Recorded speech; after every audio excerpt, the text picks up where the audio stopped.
하나님 말씀 누가복음 9장입니다. 누가복음 9장 37절로 42절에 있는 하나님 말씀 제가 봉독하겠습니다. 이튿날 산에서 내려오시니 큰 무리가 맞을새 무리 중에 한 사람이 소리질러 가로되 선생님 청컨대 내 아들을 돌아보아 주옵소서. 이는 내 외아들이니이다. 귀신이 저를 잡아 졸지에 부르짖게 하고 경련을 일으켜 거품을 흘리게 하며 심히 상하게 하고야 겨우 떠나가나이다. 당신의 제자들에게 내어 쫓아주기를 구하였으나 저희가 능히 못하더이다. 예수께서 대답하여 가라사대 믿음이 없고 패역한 세대여, 내가 얼마나 너희와 함께 있으며 너희를 참으리요. 내 아들을 이리로 데려오라 하시니 올 때에 귀신이 거꾸로 뜨리고 심한 경련을 일으키게 하는지라. 예수께서 더러운 귀신을 꾸짖으시고 아이를 낫게 하사 그 아비에게 도로 주시니. 아멘. 본문 말씀을 가지고 믿음과 불신의 기로에서의 행위라는 제목으로 하나님 말씀을 증거하겠습니다. 본문 말씀을 보면 변화산에서 하산하시는 예수님에 대해서 말씀하고 있어요. 여기 37절에 보면 이튿날 산에서 내려오시니 이렇게 말합니다. 여기 37절의 기록으로 보자면 예수님이 저녁 6시 이전에 변화산에 올라가셨고 거기서 변모의 일이 벌어진 다음에 밤에 내려오셨다는 걸 알게 되는 거예요. 여기서 이튿날이라고 해서 밤 12시가 지나서 내려오셨구나라고 생각하면 안 된단 말이에요. 왜? 유대인의 시간은 저녁 6시면 날이 바뀌어요. 저녁 5시는 어제고 저녁 7시는 오늘이 된단 말이에요. 저녁 6시가 기준이에요. 예수님이 저녁 6시 전에 올라가셨고 저녁 6시 후에 밤에 내려오셨다라는 것을 우리가 알게 되는 거예요.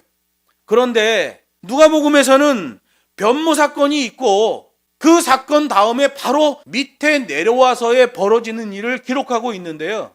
마태복음 17장에 보면 예수님이 그 변화산에서 내려오시다가 제자들과 대화한 내용이 기록되어 있어요. 예수님과 제자들의 대화는 두 가지입니다. 하나는 거기서 내려오던 제자들이 서기관들의 말을 들은 거예요. 서기관들이 뭐라 그러냐면 메시아가 오기 전에 엘리야가 먼저 와야 한다라는 말을 했던 거예요. 그래서 제자들이 예수님께 물은 거예요. 예수님, 서기관들이 그렇게 말하던데요. 메시아가 오기 전에 엘리야가 먼저 와야 된대요. 그랬더니 예수님이 대답을 하셔요. 세례 요한이 바로 그 엘리야였느니라. 이렇게 말씀하시는 거예요. 그리고 또 뭘 얘기하시냐면 예수님께서 하산하실 때 그 3명의 제자들에게 이렇게 말씀하셔요. 내가 죽은 자 가운데서 살아나기 전까지는 변화산에서 본 내용을 아무에게도 말하지 말라. 이렇게 말씀하셔요. 이 말씀의 의미가 뭐겠어요? 그거 증거하면 좋잖아요. 변화산에서 영화로운 모습으로 변화된 예수 그리스도. 지금 유대인들한테 복음 전해야 되는데 거기에 모세와 엘리야가 나타났다. 하나님의 쉐키나가 나타났다. 얼마나 복음 전하기 좋은 재료예요. 그런데 예수님이 함구령을 내려요. 아무에게도 말하지 말라. 왜 그러겠어요? 너희는 그것에 대하여 말할 권리가 없느니라 라고 말씀하시는 거예요. 변화산의 그 영광의 사건을 자기네 PR 재료로 사용하는 것을 방지하시는 거죠. 여러분 이 시대에 보세요. 자기 PR 시대예요. 목사들도 자기가 외국에 가서 배워갖고 온 거 학위 딴 거 이런 거 가지고 컨퍼런스하고 무슨 발표회하고 어떻게든 자기를 PR하려고 그래요. 하나님 것 가지고 하나님을 빙자하여. 이거 다 패역한 짓들입니다. 제가 북경에서 그렇게 선교하고 왔더니 3군데 신학교에서 선교학 박사 논문을 쓸 것을 저한테 요청했어요. 안 한다고 그랬어요. 그거 하나님의 일인데 그거 했다고 내가 박사 논문을 씁니까? 한국에 왔더니 선교 세미나 때마다 저를 부르시는 분들이 있어요. 와서 중국 선교에 대해서도 좀 얘기해달라. 안 가요. 그거 하나님의 일이에요. 예수님이 제자들에게 변화산 변모 사건의 일, 그 엄청난 쉐키나의 일에 대해서 함구령을 내려요. 하나님의 일을 너 자랑하는 거로 쓰지 말라. 방지하시는 거죠. 여기 누가복음 9장 본문은 마태복음 17장에 나오는 하산 대화 내용을 건너뛰고 변화산에서 헛발질했던 제자들의 그 상황과 똑같은 상황 하나를 더 연결시켜 주는 거예요. 예수님의 심정을 표현해 주는 거죠. 그래서 본문 사건에서는 등장인물의 상태를 살펴야 이 내용의 전체적인 통찰을 할 수가 있는 겁니다. 예수님을 한번 생각해 보죠. 예수님의 양태가 변화산에서의 영광의 몸에서 이제 하산하실 때에 성육신의 몸으로 다시 환원되셨어요. 3명의 제자들은 변화산에서부터 엉뚱한 흐름을 보였고 예수님으로부터 말 조심하라는 경고의 말씀을 들었어요. 내려와서 보니까 군중들이 모여 있는데 거기 서기관들이 본문의 사건 현장에서 변론하고 있었다라고 돼 있는데요. 이 변론이라는 말은 자기 주장을 했다는 거예요. 문제가 생긴 아이의 아버지가 와서 서기관들한테 얘기합니다. 우리 아이 좀 고쳐주세요. 그랬더니 서기관이 변론하더라는 거예요. 자기 주장하더라는 거예요. 딴짓했다는 거죠. 제자들을 향하여서도 이 서기관들이 변론합니다. 딴짓했다는 거죠. 여러분, 그런데 우리가 신약의 그 역사를 보면 서기관들은 이렇게 돌아다니면서 사람들과 변론하지 않아요. 그 사람들은 성경을 필사하는 사람들이거든요. 바리새인들과 같이 돌아다니는 서기관들이 있어요. 그 서기관들은 진짜 서기관이 아니라 바리새인들이에요. 바리새인들이 회당의 권력을 갖고 있기 때문에 서기관 영역까지 갉아먹어 들어간 거죠. 그래서 서기관과 바리새인들이 예수께 와서 그러면 그 서기관은 서기관 직책은 갖고 있지만 실제로는 바리새인이에요. 오늘 본문에 나오는 이 서기관도 바리새인이죠. 본문에 나오는 그 아이의 아비가 종교 지도자인 서기관들, 실상은 바리새인들이죠. 이들에게 도움을 요청했지만 헛소리 자기 주장만 하더라는 거예요. 성경이 그걸 얘기하고 있어요. 그러다가 하산하는 예수님의 일행이 나타나니까 이 아이의 아버지가 예수님의 제자들한테 우리 아이 좀 도와주세요 라고 부탁을 했어요. 그랬더니 이 서기관들이, 실상은 바리새인이죠, 이들이 또 자기 주장을 했다는 거예요. 저놈들 자기 스승이 뭐 메시아인 줄 알고 저렇게 따라다니지만 야, 메시아가 오려면 엘리야가 먼저 와야 돼 라고 변론을 했다는 거예요. 그 바리새인들의 변론을 듣고 겉만 서기관인 그들의 말을 듣고 제자들이 예수님한테 얘기한 거예요. 주님, 저 서기관들이 엘리야가 먼저 와야겠다라는 말을 하는데 그게 뭐예요? 그랬더니 예수님이 바로 앞에 있던 세례 요한이 그 엘리야였느니라, 이렇게 말씀하신 거죠. 여러분, 말라기서 1장과 3장에 보면 메시아가 오기 전에 엘리야가 먼저 그의 길을 준비하러 와야 된다라고 기록되어 있어요. 서기관들이, 실제로는 바리새인이죠, 이들이 그 얘기를 했다는 거예요. 뭘 하면서? 자기 주장, 변론, 조롱하면서, 비웃으면서 예수님의 제자들을 향하여 저 정신없는 것들을, 네 선생이 무슨 메시아야? 야, 메시아가 오기 전에는 반드시 엘리야가 먼저 와야 돼. 엘리야가 어디 왔냐? 고로 너의 스승은 메시아가 아니야. 이런 자기 주장, 변론을 했다는 거예요. 이제 아이의 아버지의 고백이 나옵니다. 이 아이는 나의 외아들입니다. 이게 강조되어 있죠. 38절 말씀에 보면 이는 내 외아들이니다, 이게 강조되어 있어요. 여러분, 우리는 지금 누가복음 9장을 보고 있지만 누가복음 8장에 보면 회당장 야이로의 딸을 살리는 사건이 벌어졌고요. 그때 사람들이 다 놀랐어요. 왜? 회당장 야이로의 집에 들어가는데 이미 애가 죽었어. 그래서 그 집 사람들과 종들이 그 집에 애 살리러 들어오는 예수님을 보고 비웃었어요. 그런데 회당장 야이로의 죽었던 딸을 살려냈단 말이에요. 그 얘기가 온 유대에 퍼져나갔다라고 성경이 기록하고 있지요. 그리고 여기 누가복음 9장으로 온 거예요. 8장은 회당장 야이로의 딸 살려냈죠. 여기 9장은 어떤 사람의 외아들에게 생긴 문제가 나오고 있어요. 이 외아들이라는 단어가 강조되어 있어요. 왜 그럴까요? 변화산 위에서 하나님의 셰키나, 하나님의 음성이 나타났잖아요. 그 셰키나의 음성은 이는 내 아들이다 라고 말씀하셨단 말이에요. 셰키나의 음성이 3번 있었다고 했잖아요. 요단강에서 세례를 받으실 때, 여기 변화산에서, 그리고 예수님의 사역 마지막 부분에 요한복음에 한번 나오지. 이 셰키나의 음성이 증거하고 있단 말이에요. 이는 내 외아들이다. 오늘 본문에 외아들이라는 사실이 강조되어 있어요. 이 외아들이라는 단어가 나오니까 다시 누가복음 7장으로 넘어가 버리는 거예요. 누가복음 7장 사건이 기억나는 거예요. 나인성 과부의 아들, 이미 죽었어. 관에다 넣었어. 짊어지고 나오고 있어. 근데 그 행렬을 멈추고 아이를 일어나게 했단 말이에요. 누가복음 7장, 8장, 9장. 이 9장의 사건은 앞에 있는 7장 나인성 과부의 아들을 살린 사건, 그리고 8장의 가버나움 회당장의 딸을 살린 사건과 연결돼요. 그 소문을 들은 자가 예수님 앞에 나와서 요청을 하고 있는 내용이에요. 여기 누가복음 9장 38절에 악령에 붙잡혀 있던 아이는 극심한 고통 가운데 있었는데, 이 아이의 현상을 간단하게 3가지로 짚어볼 수 있어요. 벙어리가 됐다. 그 증세가 나타나면 애가 말을 못한다는 거예요. 야, 왜 이래 볼을 때리면서 야, 말 좀 해봐 그러는데 애가 말을 못한다는 거예요. 벙어리 증세가 있다는 거예요. 그 다음에 거품을 물고 쓰러지고는 이를 간다는 거예요. 이 아이가 넘어질 때마다 일어나는 현상이에요. 그리고 온몸이 말라 비틀어진다라고 아버지가 표현하고 있어요. 이 아이를 본 예수님의 반응을 성경이 각기 기록하고 있는데요.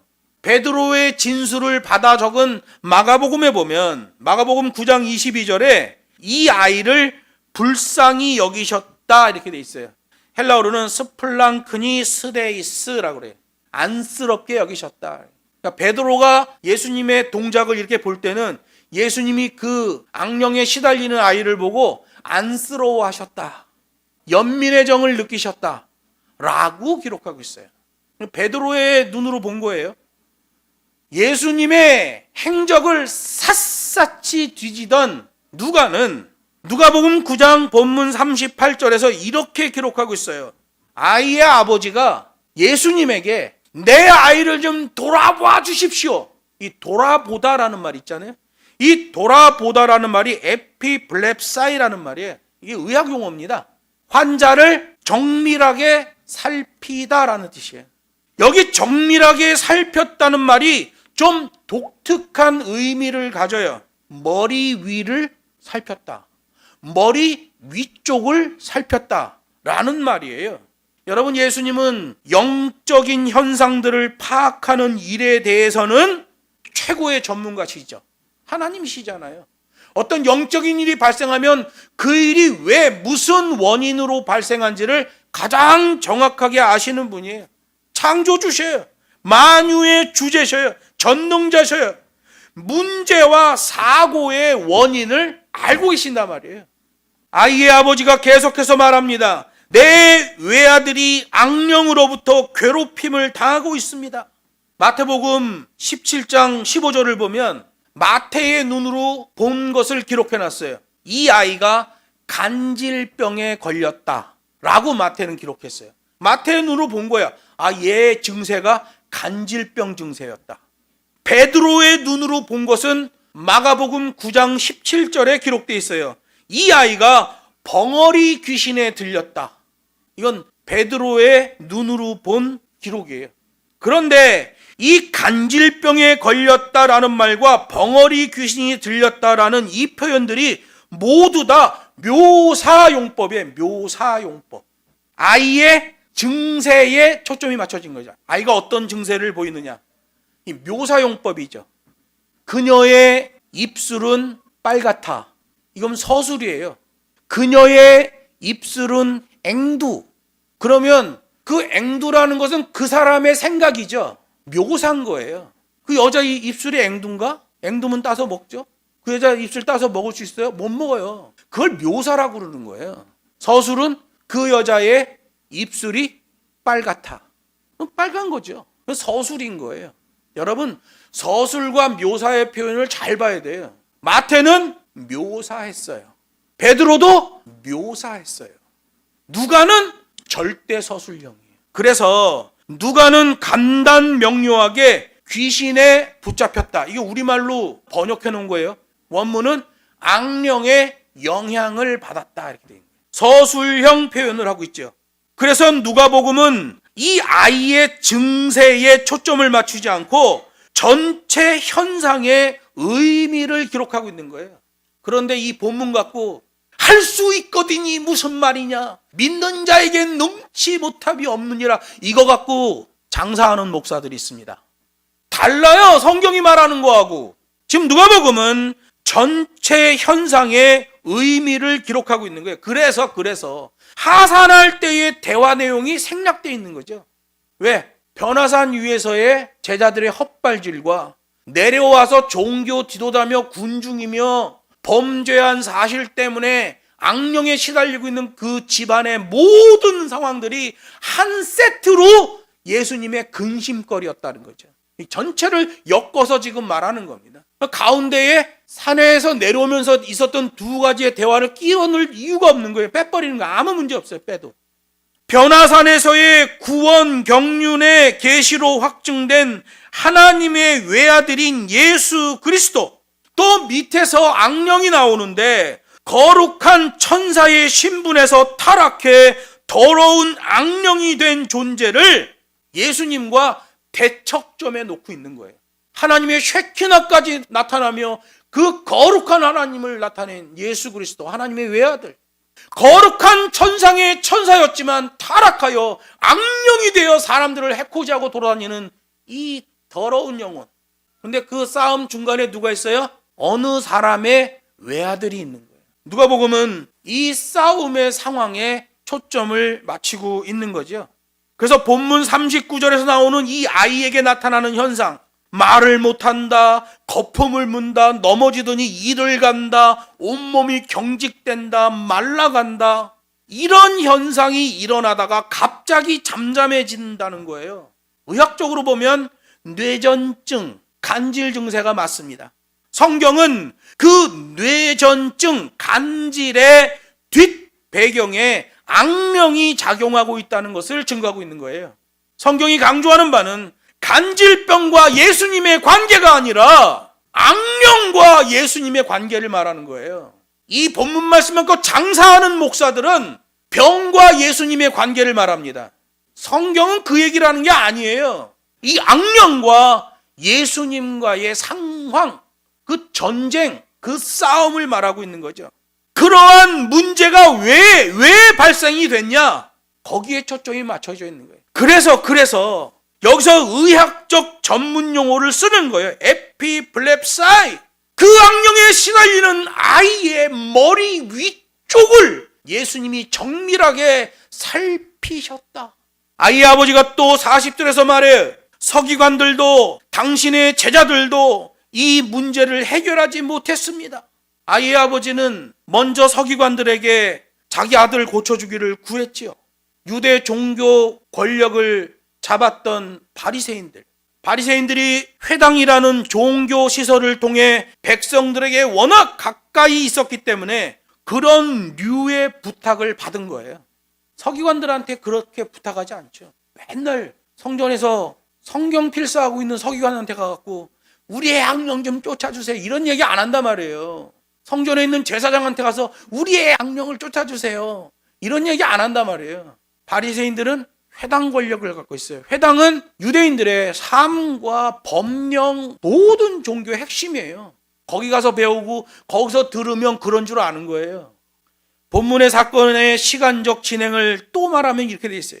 아이의 아버지가 서기관들에게 자기 아들의 악령을 쫓아주기를 구하고 있을 때 예수님과 3명의 제자들이 그 현장을 지나가고 있었어요.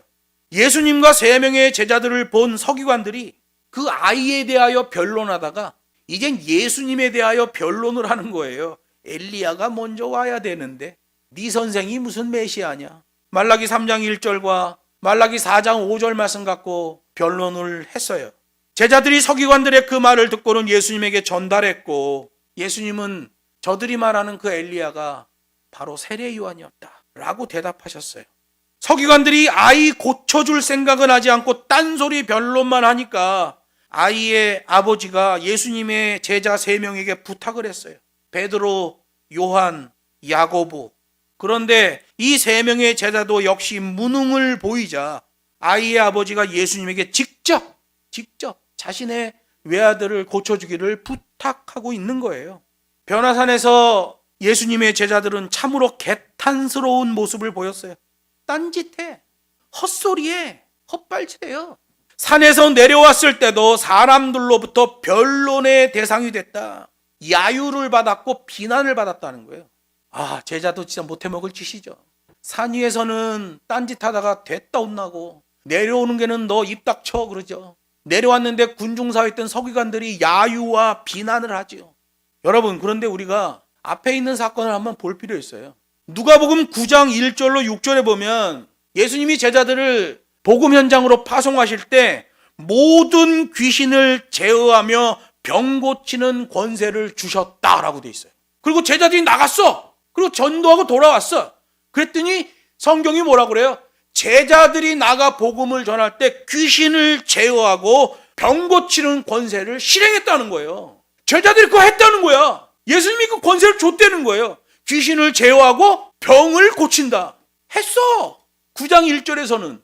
그런데 오늘 본문에서는 그걸 못해가지고 사람들한테 야유를 받고 비난을 받고 서기관들, 실제로는 바리새인이죠. 이들한테 변론을 당했다는 거예요. 모든 귀신을 제어하며 병 고치는 권세를 받았는데 실제로 그 능력을 행하기도 했었는데 변화산에서 이상한 행동을 해요. 졸고 잡니다. 기도해야 되는데 이걸 뭐라 그래요? 흐름이 깨졌다라고 해요. 기독교 사역, 기독교 믿음 생활은 흐름이 중요한 거예요. 이걸 아가페 한 동작이라고 합니다. 이 아가페 한 동작의 흐름을 놓치면 반드시 문제가 발생하는 거예요. 지금 산 아래 내려왔는데 악령에 시달리는 아이, 그걸 고치려고 몸부림치는 아이의 아버지, 그 집안이 악령에 시달리고 있는데 그 원인이 뭐예요? 아가페 한 동작의 흐름을 놓쳤다는 거예요. 문제가 발생하는 거예요. 무조건 그래요.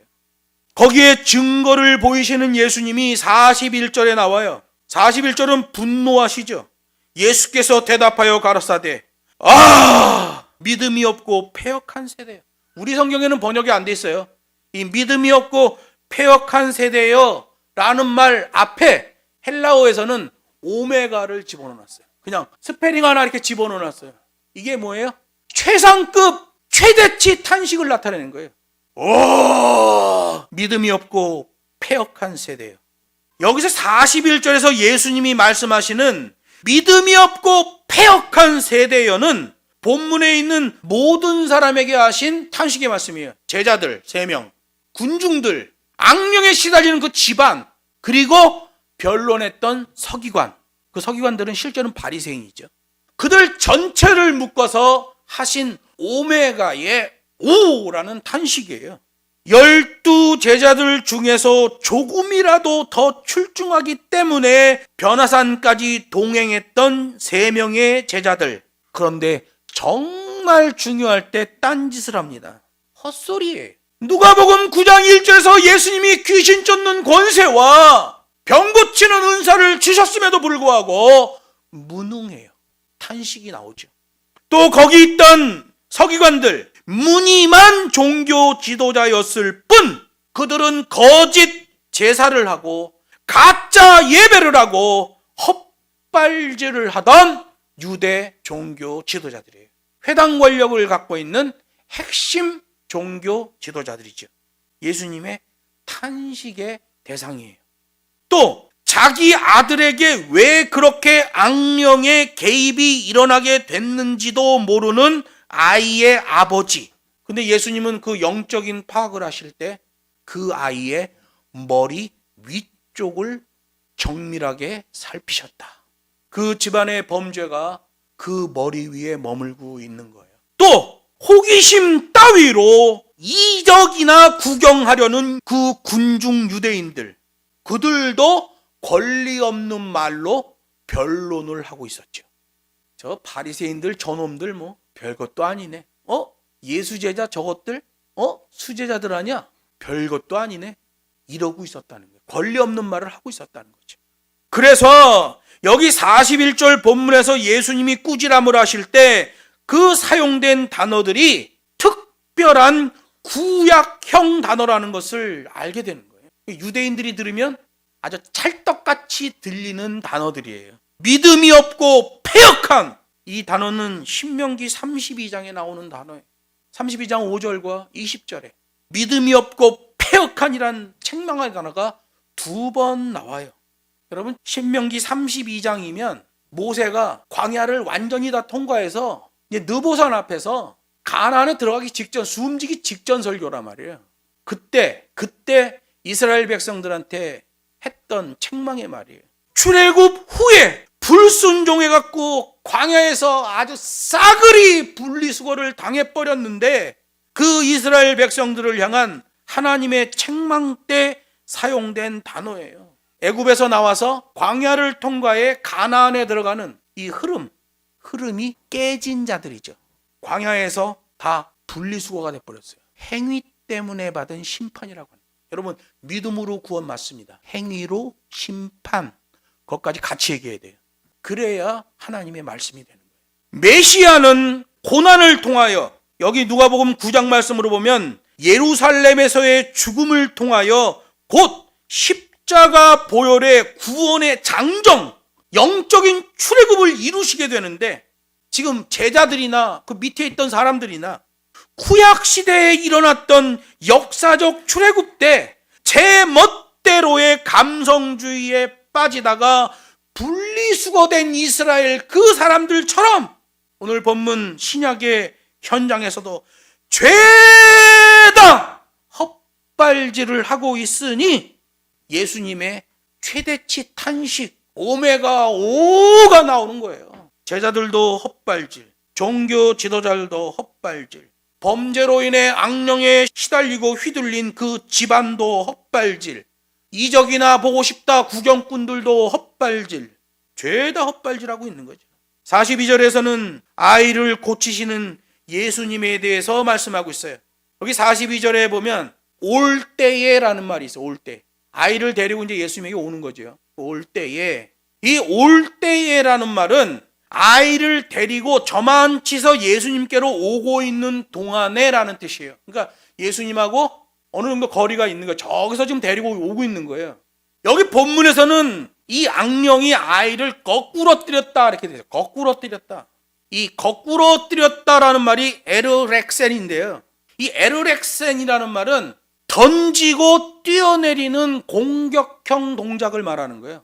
상대방하고 싸우는데 막 집어 던지는 거야. 가까이 가서 싸우면 질 것 같으니까 막 먼저 집어 던지는 거예요. 던지고 마치 어디서 뛰어내리는 것처럼 그런 동작을 취하더라는 거예요. 정확한 의미는 상대방을 넘어뜨리려는 동작을 하다가 자기가 넘어진 것, 에르렉센이라는 말이에요. 악령의 영향을 받고 있던 그 아이는 저만치서 예수님을 보는 순간 예수님을 넘어뜨리려는 공격적 동작을 취했고 그러다가 스스로 고꾸라졌다는 거예요. 지금 변화산의 사건이 직전에 있었잖아요. 그때 하나님의 구속 경륜의 메시지가 선포되죠. 고난을 통한 구원 사역이 완성될 것이다. 구원 경륜의 메시지가 선포됐어요. 그런데 악령이 그 사역에 도전하겠다는 무모성을 보이는 거예요. 예수님을 공격하겠다는 거예요.